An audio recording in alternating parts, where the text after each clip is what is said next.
Hey guys, and welcome back to my channel. And right here we just have one of these mop-up pages, and here's some more of that fruit and the vegetables that came out of this book that I had gotten from the Goodwill. I've yet to cut out a lot more. That's really a lot of cool things in here. Okay, and I thought I would take some of this Dilutions. I've not even been using it. Once again, here we are buying more stuff. And I think I'm just going to take the back of this, since this, had this filmy stuff on it, and just see what it does.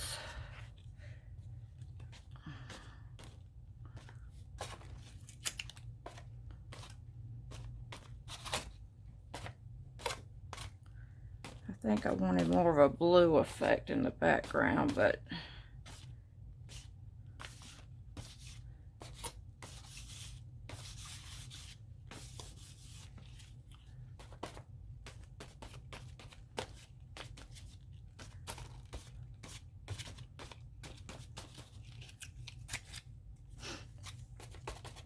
I think I may move my operations to the dining table where it's probably better room, light. Yeah, it will be better room. It'll be, my desk won't be cluttered. And, let's see where we go from there. Let me dry this maybe a few seconds.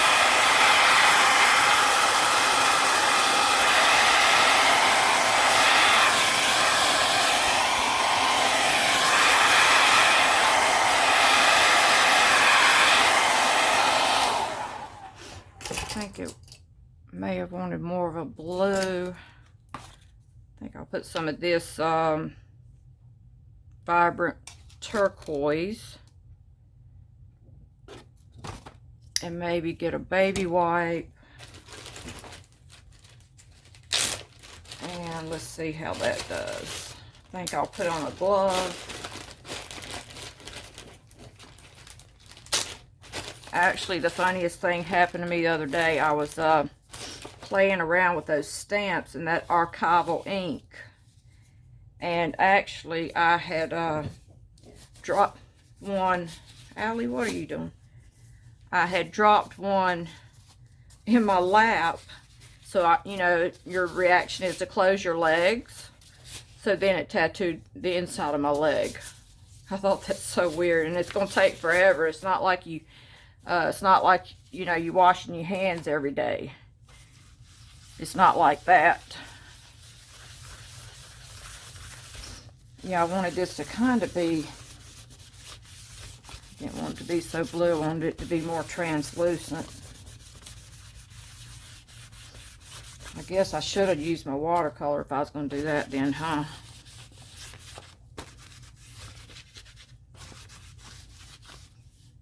Who knows, it might be a happy accident.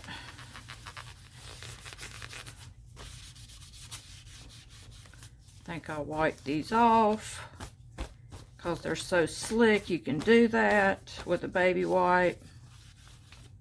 I'm not so sure after they dry though.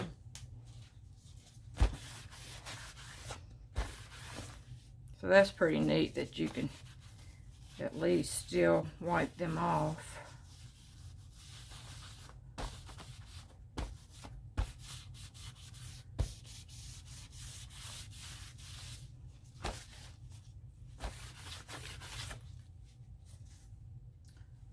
Let me get that good and dry, guys, and I'll be back in a minute.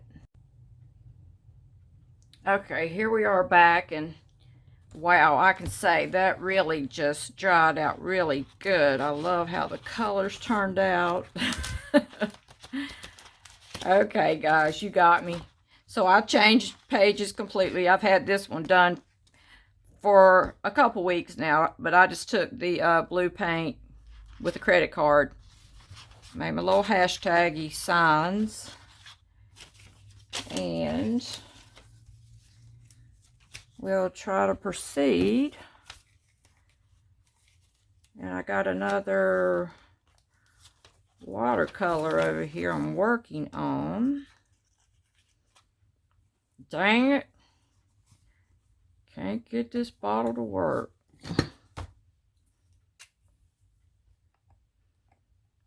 Usually has that film on the edge. And Sandy, don't cut your thumb off, please.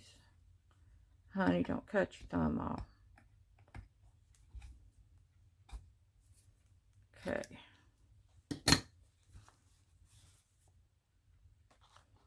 Now we cooking. We cooking.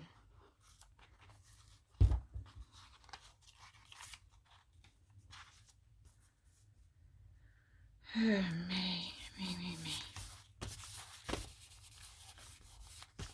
Stayed up too late, guys. I think I was up since 2 a.m. Actually, I had like, I ate a bowl of cereal in the middle of the night. I love cereal. I can't even watch a commercial without eating a bowl of cereal. If I see a cereal commercial, gotta get one. So anyway, had my little bowl of cereal and then had a really, really bad dream. I guess, I don't know if any of you like that, but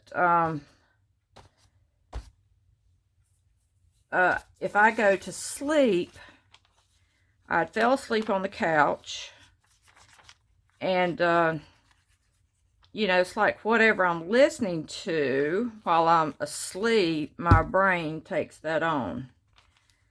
So I guess maybe they were talking about Texas and the shooting and all of that. And, but evidently I was in a really bad dream where I was being chased. And I don't know, I think I've had a dream kind of like that before, and seems like to me, you know, I was being shot at, and seems like a long time ago I had a dream like that before, and the same dream I was in a church, and this one here I also was in a church, and seems like I don't know why in the heck I have a credit card, and I had this Mod Podge thing that come with my roller, and I don't even use it. I guess it's so hard and blunt. You know, this here will give and it will slide over it. Whereas I feel like if this is wet, it will maybe pull it, but maybe not. I don't know. We'll try it. So, move my book up. I'm never in right focus. And, but it seems like when the person was chasing me,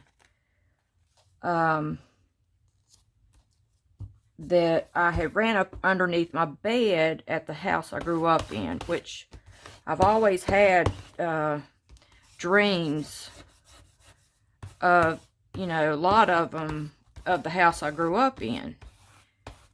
And I don't know what it's trying to tell me, but, you know. And actually, I had ran up underneath my bed. And actually, it was this friend I had like 30 years ago that when I worked at Sara Lee when I was about 18 years old, I used to work in a factory running a sewing machine, you know, where we were sewing the, I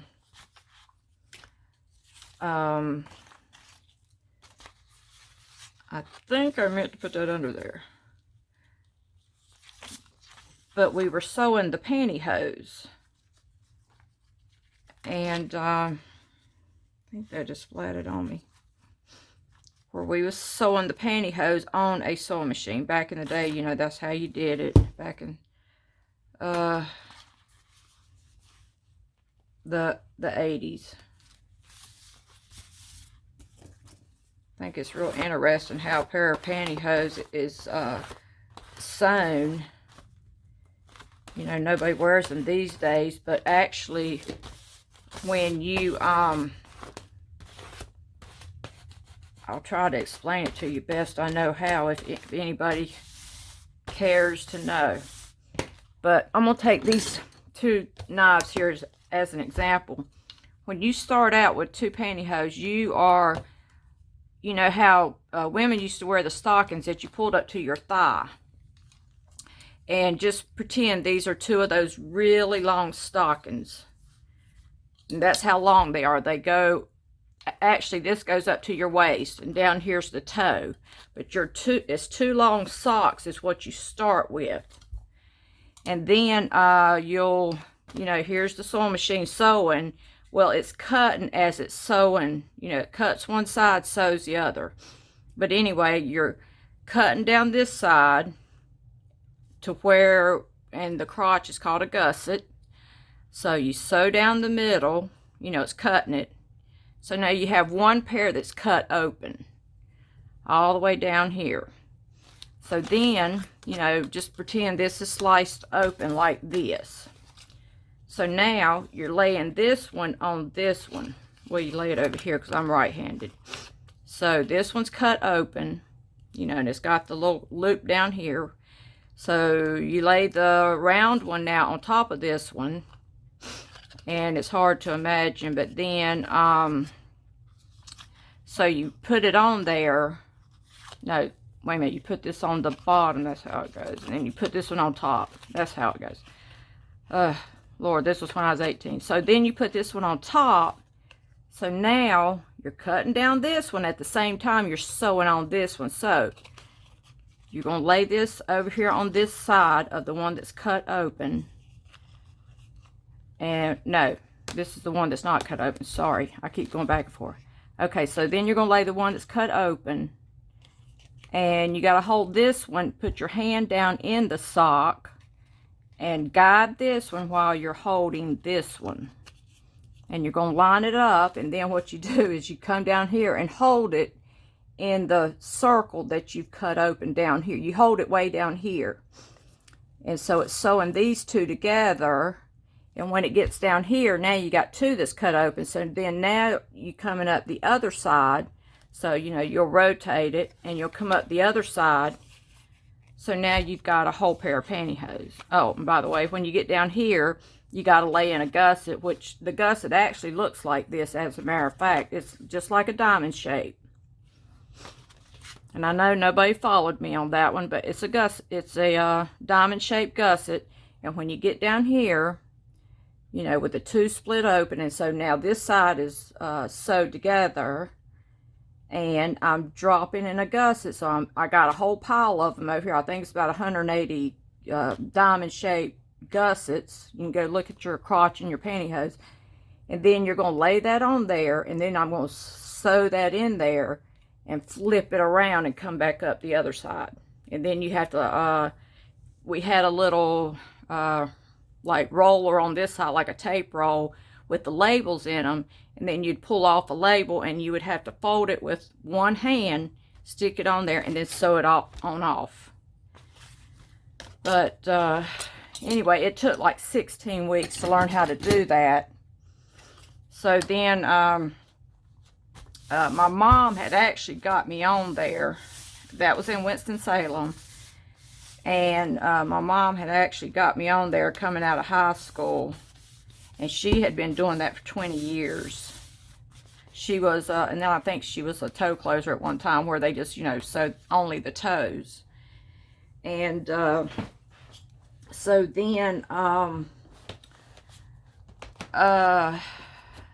okay, so after she got me on there, I had, you know, several trainers, which takes you 16 weeks, and that's where I'm going back to this story about the dream, that one of my trainers was the one that she came, I had went up underneath the bed with some other woman or something, and then she stuck the gun up under the bed, and I grabbed it because I knew she couldn't see, so I grabbed it, and I think that's where I woke up.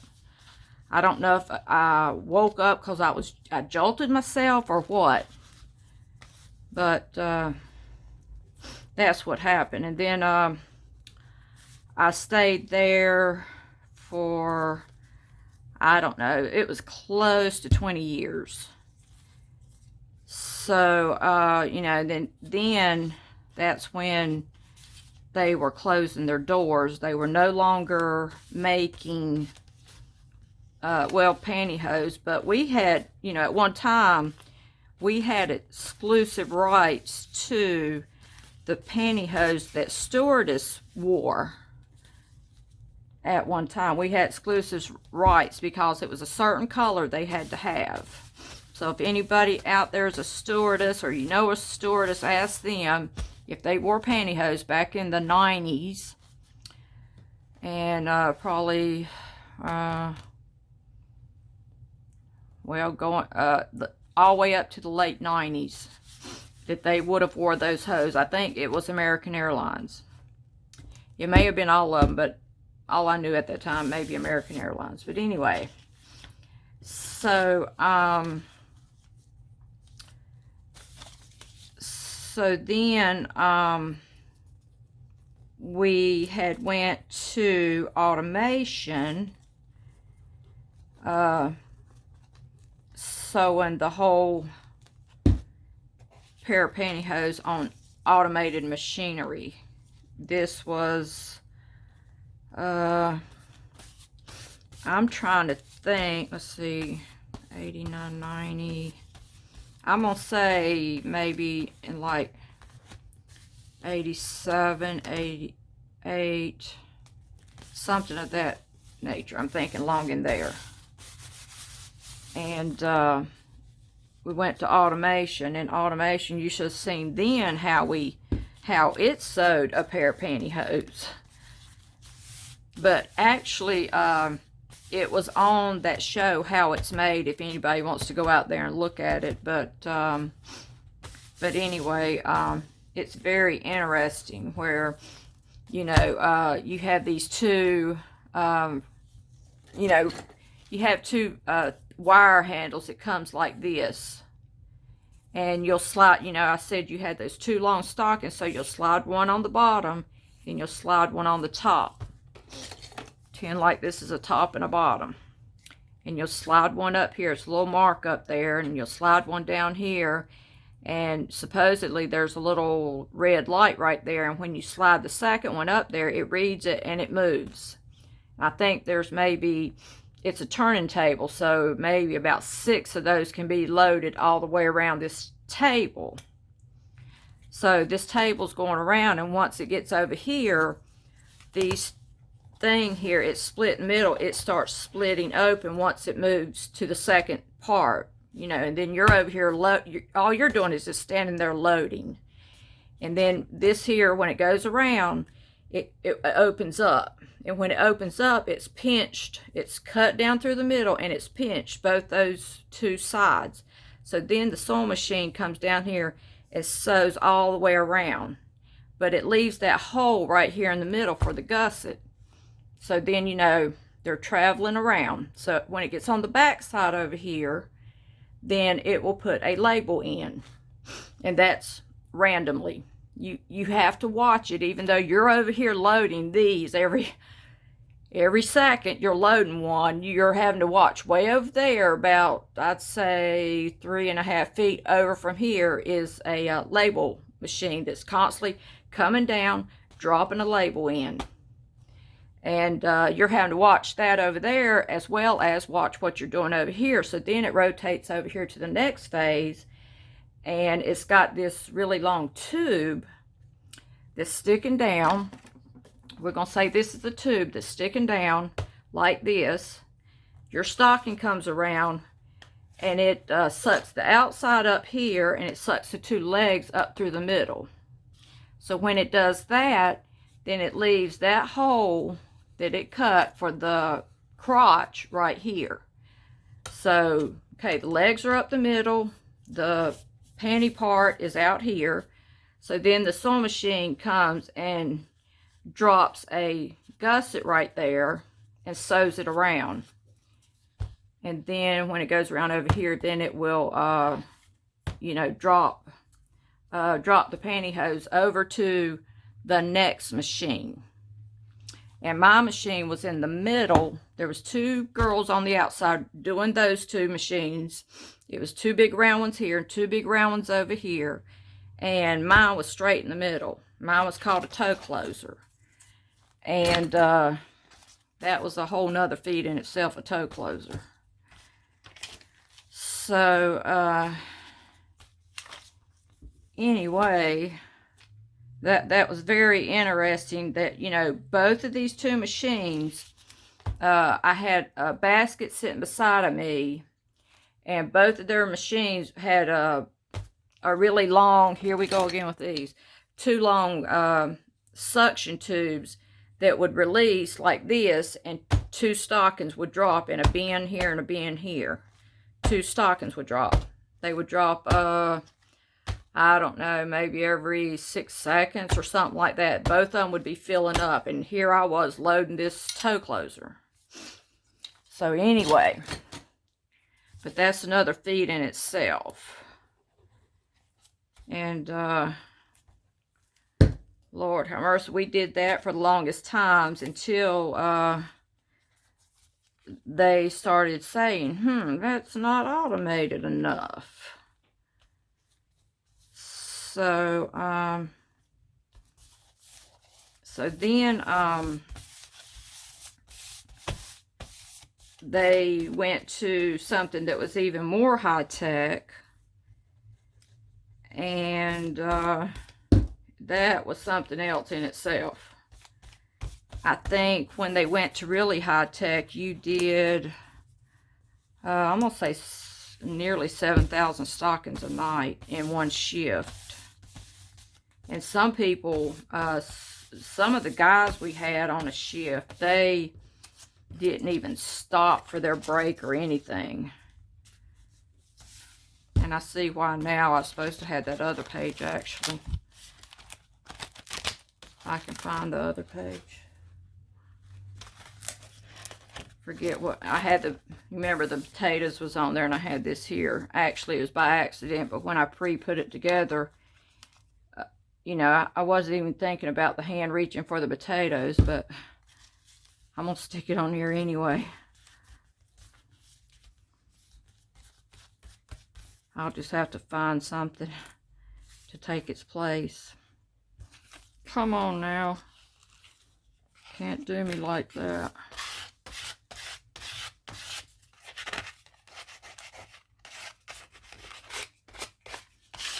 So then,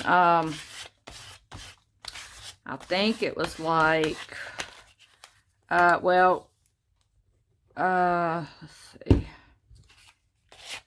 Actually, I lost my job prior to 9/11. And I'm trying to think what year that was. Was that...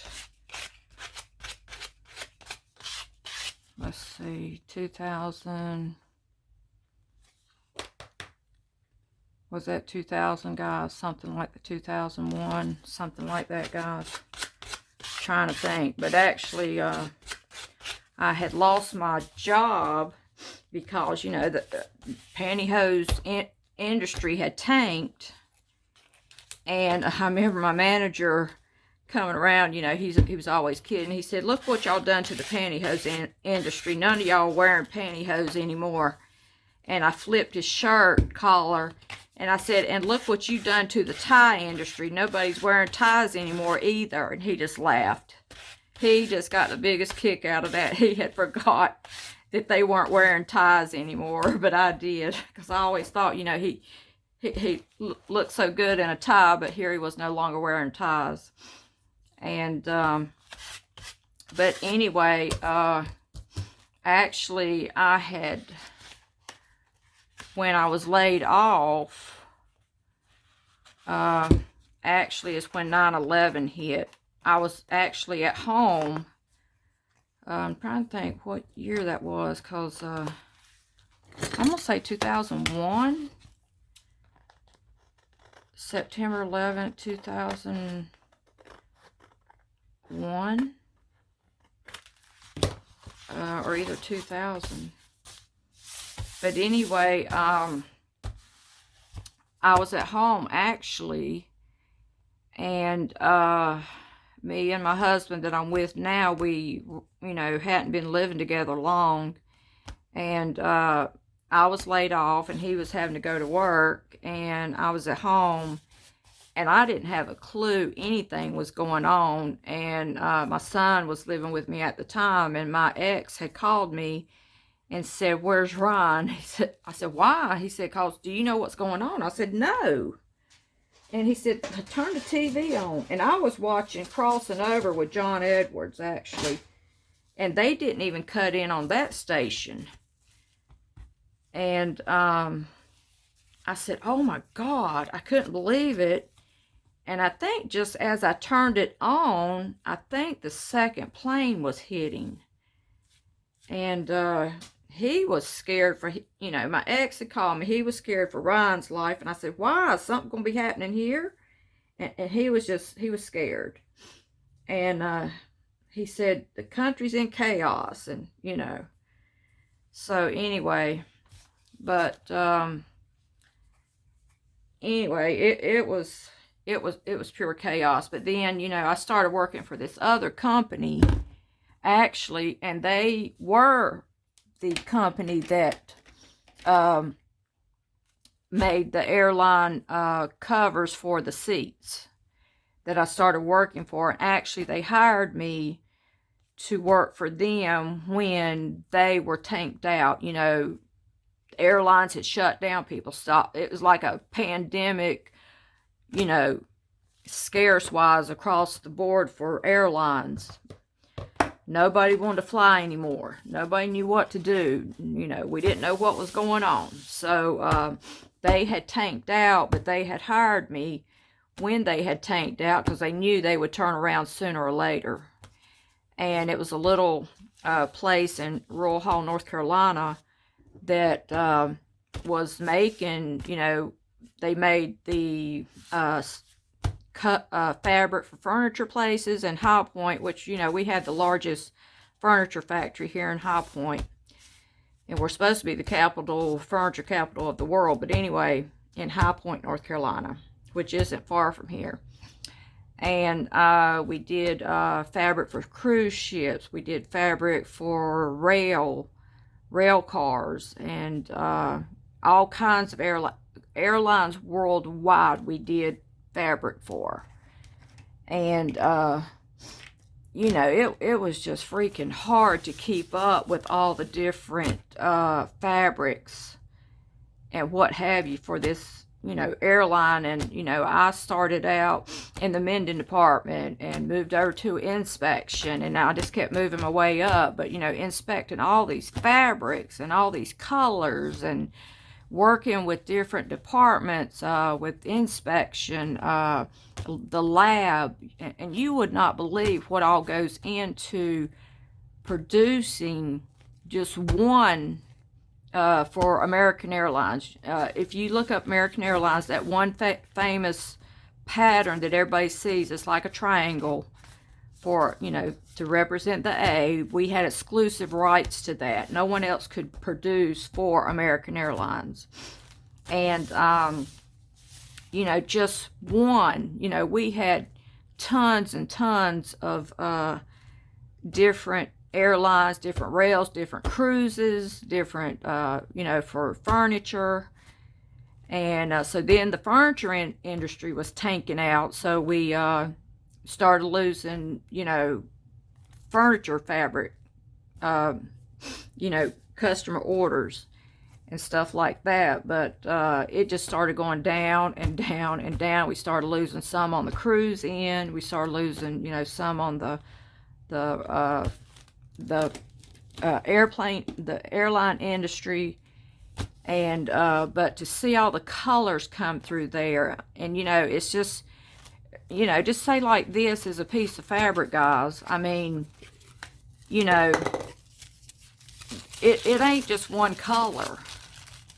And I can't imagine what it is just to make this. But, you know, on a design, you had to pick out every string. Like that green there might be 4 different colors. You had to go in the lab and pick out the 4 different strings that was going to make that pattern, or the 2 different reds, or the 10 different things, whatever made up the bird, whatever made up that, whatever made up the leaves, you know. So, and just the testing on one string of fabric, you know, just one thread of the fabric, the testing, like 20 different tests it went through. You know, you not only had to weigh it, you know, it had to weigh a certain amount. It could not weigh over because, you know, the airline was strict. And, you know, then you have a fade time, you know, how long that it takes that fabric to fade. And a lot of fabrics, you guys would not know that, like fade time on an airplane, one seat is only 60 hours worth of fade time. After that, it's faded. So a lot of times they'll tell you to put the windows down on an airplane when the airplane's sitting idle, you know, trying to keep it cool. Yes, they are, but they also don't want their airline seats fading either. And, but I mean, it had to go through maybe 60 different tests. And, you know, it was a pull test and a rub test and a light test, a burn. Oh, it had to pass that burn test. Absolutely had to pass a burn test so you wouldn't get burned up in an airplane. You know, where it had to have, I don't know, 60 seconds worth of burn time. You know, where it had to go out within so many seconds. And you had to, when it come back, you know, you had to send off the fabric to a finisher. When it come back, then you had to run more tests that made sure that on the finishing end that it passed all the finishing guidelines. I mean, it just, you would not believe, probably 60 tests went through before it ever got shipped out to the people who were going to put it on the seats. But it was so interesting. I think that's where I come to work with colors. And, you know, we had a whole book that had like the little 4-inch, like little things that had the little slots you put in it. We had so many books. We had more books than I have in here. And we kept getting more and more books. And like each book, I don't know, maybe had 200-300 little squares of different color strings. But that's what they pulled from. They said, okay, I want my fabric to be these 14 different colors, you know. But we had so many books, we couldn't ever find the space. Our lab was running out of table space, just trying to find space to put all these gigantic books with all these fabric colors in it. And not to mention all the test machines that had to go on and stuff like that. But I even remember working in the burn chamber every now and then, and it stunk. It really stunk. But you had to sit in there, and if we got back 60 rolls of fabric, you had to burn 60 squares of fabric to see if it burned okay. And if it didn't check out, start it all over again. That's how it goes. You just had to start all over. But anyway, guys, I'll do some doodling on this. And I appreciate every one of you for watching. And please pray for the people in Texas still. And our hearts go out to them. And I do thank you for watching. And if you could, hit that like, hit that subscribe. And as always, guys, see you tomorrow.